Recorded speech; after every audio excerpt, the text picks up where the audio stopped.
Justin Trudeau अपने देश अपनी सरकार में भी अकेले पड़ गए हैं। कनाडा के डिप्टी प्राइम मिनिस्टर और ट्रूडो की पार्टी के वरिष्ठ नेताओं ने इस मामले पर कुछ भी नहीं बोला है। सवाल यह है कि क्या इसकी वजह कमजोर आरोप हैं? आखिर जस्टिन ट्रूडो ने ऐसा किया क्यों? जवाब बहुत हैरान करने वाला है। जस्टिन ट्रूडो को भारत का पहला करारा जवाब। There is a degree of prejudice here, of prejudice. Justin Trudeau को भारत का दूसरा करारा जवाब।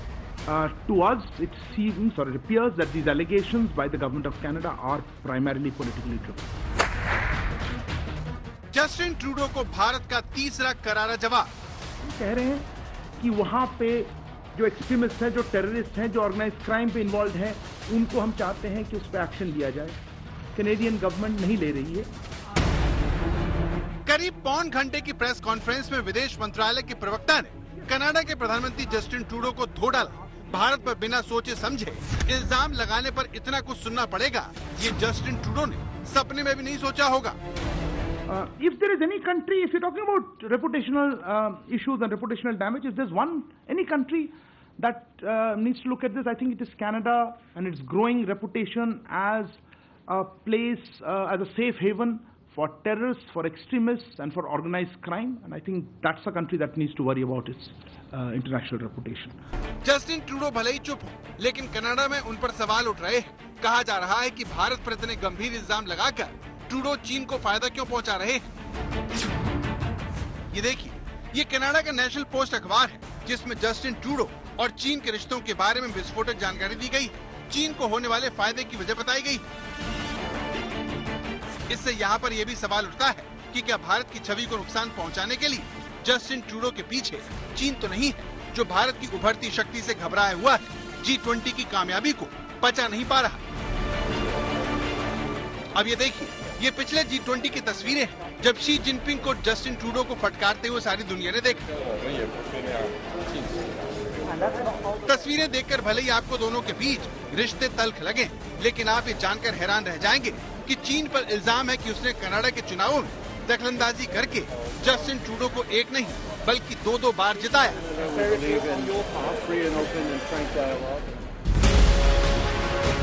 चीन ने कनाडा में 2019 और 2021 में हुए 2 चुनावों में दखल दिया ताकि जस्टिन ट्रूडो को जीत दिलाने में मदद की जा सके। इसके लिए चीन ने साल 2021 के चुनावों में 11 उम्मीदवारों का समर्थन किया। एक मामले में $2.5 लाख से ज्यादा दिए, जबकि 2021 के चुनाव में चीनी राजनयिकों और प्रॉक्सी अभियानों के लिए अघोषित तौर पर पैसे दिए गए।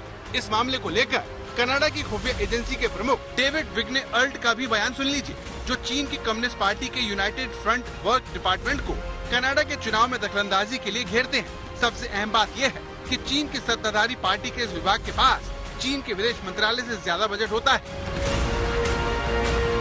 यही बात है कि जब जस्टिन ट्रूडो ने भारत पर बिना सबूत आरोप लगाए, तो विपक्ष ने सवाल उठाया, पूछा कि जिस चीन के खिलाफ सारे सबूत मौजूद हैं, उस पर तो जस्टिन ट्रूडो खामोश है और भारत के खिलाफ सिर्फ शक के आधार पर आरोप क्यों लगा रहे हैं। कनाडा में विपक्ष ही नहीं, वहाँ का मीडिया भी यही बात कह रहा है। इससे भी बड़ा सवाल उठाता है।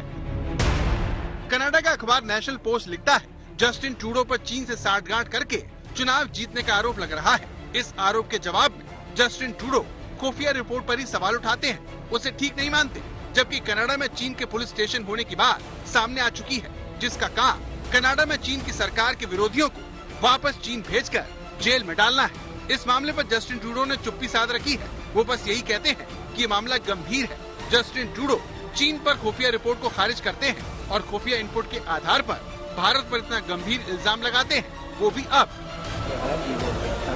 तो जस्टिन ट्रूडो को चीन के राष्ट्रपति सरेआम डांटते हैं, फिर भी जस्टिन ट्रूडो शी जिनपिंग की फटकार सुनकर चुप रह जाते हैं। अपने देश में चीन की दखलंदाजी पर खामोश रहते हैं। सवाल है क्यों? कनाडा के पत्रकार स्पेंसर फर्नांडो एक्स पर लिखते हैं, इस बारे में बहुत परेशान करने वाली बात यह है कि कैसे ट्रूडो ने कनाडा के लोकतंत्र पर कम्युनिस्ट चीन के हमले को खारिज करने के लिए हर संभव कोशिश की, जबकि दुनिया के सबसे बड़े लोकतंत्र के खिलाफ आरोपों को तुरंत प्रचारित कर दिया। अब यहाँ पर यह समझना भी जरूरी है कि जस्टिन होना नहीं है, बल्कि खुद की सियासत को चमकाना है। इस पर अब आप द नेशनल टेलीग्राफ के वरिष्ठ पत्रकार डैनियल बोर्डमैन को ध्यान से सुनिए। तो जस्टिन ट्रूडो ने सब अपनी राजनीति को चमकाने के लिए किया। भारत पर आरोप और उसके राजदूत को देश छोड़ने के लिए कहकर खुद को हीरो की तरह पेश करने की कोशिश की, जो समझ में आता है। लेकिन यहाँ पर एक सवाल ये भी है कि भारत पर कनाडा के पीएम के फिजूल इल्जाम से चीन का क्या फायदा होगा? तो इसका जवाब एशिया प्रशांत क्षेत्र है, जिसमें चीन को घेरने की पूरी रणनीति भारत को केंद्र में रखकर बनाई गई है। चीन के सरकारी अखबार ने इस मामले में लिखा, पश्चिम के देश मानवाधिकारों के रक्षक होने का दावा करते हैं और इसे लेकर हर दिन दूसरे देशों की आलोचना भी करते हैं, लेकिन ये देश भारतीय लोकतंत्र के लिए उनकी प्रशंसा करता है, जो मुख्य रूप से भू राजनीतिक हितों और भारत को अपने चीन विरोधी एजेंडे में शामिल करने की इच्छा से प्रेरित है। तो चीन खुश है कि भारत पर इल्जाम लगाकर जस्टिन ट्रूडो ने उसकी घेराबंदी को कमजोर किया है, जिसका चीन को फायदा और कनाडा को सबसे ज्यादा नुकसान उठाना पड़ेगा। कनाडा ने जो किया, जस्टिन ट्रूडो ने जो कुछ भी कहा, उसकी उम्मीद किसी को नहीं थी, क्योंकि उनके इल्जामों का आधार बहुत कमजोर है, जिसकी वजह से जस्टिन ट्रूडो घर और बाहर दोनों तरफ घिरने वाले हैं। लेकिन ट्रूडो के इस कदम से सबसे ज्यादा खुश चीन है। आज तक ब्यूरो। अब दोहरे मापदंड का दूसरा नमूना देखिए। आपने देखा कि चीन के साथ जस्टिन ट्रूडो के गहरे रिश्तों की बात कनाडा का मीडिया कर रहा है। हमने आपको वहां के वरिष्ठ पत्रकार, वहां के बड़े अखबारों के आर्टिकल्स दिखाए, जिन्होंने दो टूक कहा कि चीन और ट्रूडो के बीच कुछ तो अंडरस्टैंडिंग है। इस बात को पुख्ता करती है एक और आपको हम सबूत दिखाते हैं। कनाडा के अखबार ग्लोबल न्यूज ने एक खबर दी, जिसमें चीन से कनाडा आए शी जिनपिंग विरोधी की संदिग्ध मौत के बारे में बताया गया, जो कि साल 2000 में वीहू कनाडा पहुंचे थे और इसके बारे में यह खबर दी गई।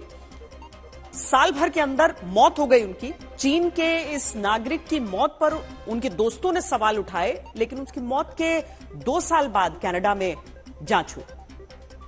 मतलब निज्जर की जून में हत्या हुई और सितंबर में जस्टिन ट्रूडो ने फैसला कर लिया, भारत पर बिना किसी सबूत के आरोप लगा दिया। वहीं शी जिनपिंग के विरोधी की कनाडा में हत्या होती है, लेकिन चुप रहते हैं ट्रूडो। आरोप लगाना तो छोड़िए, 2 साल बाद उसकी जांच जाकर शुरू होती है। निज्जर के बाद कल कनाडा में एक और खालिस्तानी गैंगस्टर की हत्या हुई और यह हत्या इशारा कर रही है कि कनाडा में न केवल गैंग वॉर चल रहा है, बल्कि भारत के खिलाफ एक प्रोपेगेंडा भी साथ में चल रहा है।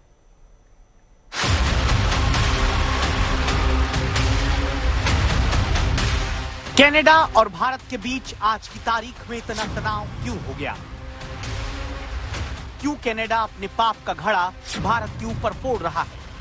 क्यों कनाडा के पीएम जस्टिन ट्रूडो अपनी बेइज्जती करवा रहे हैं? क्यों कनाडा के पीएम जस्टिन ट्रूडो आज दुनिया में अलग थलग पड़ गए हैं? आज हम आपको इसकी इनसाइड स्टोरी दिखाने जा रहे हैं, जिससे आपको समझ आएगा आखिर कनाडा में चल क्या रहा है। 18 जून 2023 की रात 8:30 बजे खालिस्तान टाइगर फोर्स के कमांडर हरदीप सिंह निज्जर की हत्या होती है। करीब 3 महीने पहले कनाडा के सरे शहर में गुरुद्वारे के बाहर बाइक पर 2 लोग आए, खालिस्तानी आतंकी हरदीप सिंह निज्जर को गोली मार दी। 18 सितंबर 2023 कनाडा के पीएम जस्टिन ट्रूडो का संसद में बयान आया। ट्रूडो आरोप लगाते हैं हरदीप सिंह निज्जर की हत्या में भारत सरकार के एजेंट्स का हाथ, कहते हैं ट्रूडो का इशारा भारतीय खुफिया एजेंसी रॉ की तरफ रहा, लेकिन भारत सरकार इन आरोपों को खारिज करती है, बेतुका बयान बताती है और फिर 20 सितंबर 2023 सुबह 9:30 खालिस्तानी गैंगस्टर सुखदुल सिंह उर्फ सुखा की हत्या। सुखा की हत्या से क्या पकड़ा जाएगा कनाडा का सबसे बड़ा झूठ? सुखा को कनाडा में कॉर्नर हाउस के फ्लैट नंबर 203 में घुसकर 9 गोलियां मारी गईं। सुखा वहीं ढेर हुआ। सुखा देविंदर सिंह बम्बिहा गैंग से जुड़ा खालिस्तानी गैंगस्टर था।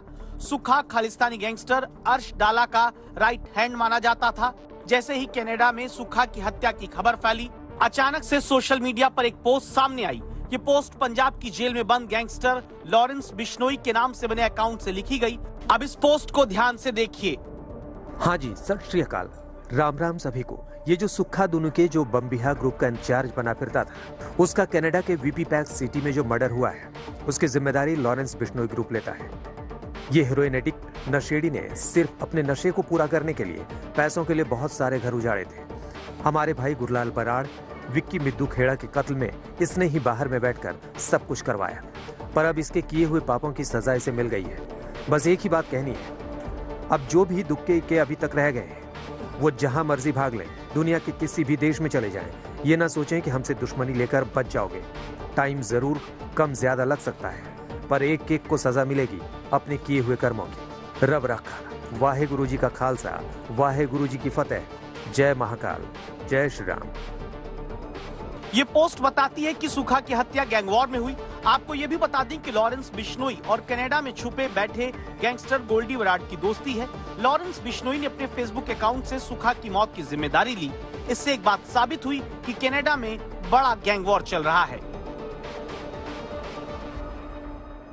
सुखदूर सिंह उर्फ सुखा पंजाब से फरार होकर कनाडा में छुपा हुआ था। वो खालिस्तानी आतंकी अर्श डाला के साथ मिलकर पंजाब और भारत में लगातार आतंकी वारदातों को अंजाम दे रहा था। सुखदूर पर तकरीबन 27 से ज्यादा मुकदमे दर्ज हैं, जिनमें